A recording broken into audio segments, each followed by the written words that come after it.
Hey, it's Laura with your latest tech update.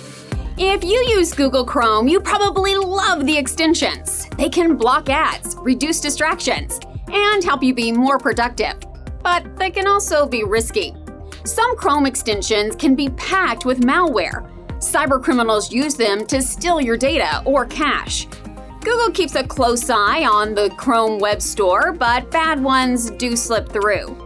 In fact, a report claims 280 million people installed extensions with malware over a 3-year period. So, how can you protect your business? First, think twice before installing a new extension. Do you really need it, or is it just nice to have? Always stick to extensions from well-known developers.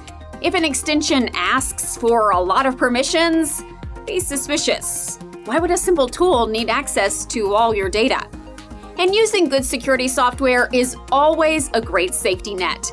We can make sure your systems stay safe and secure.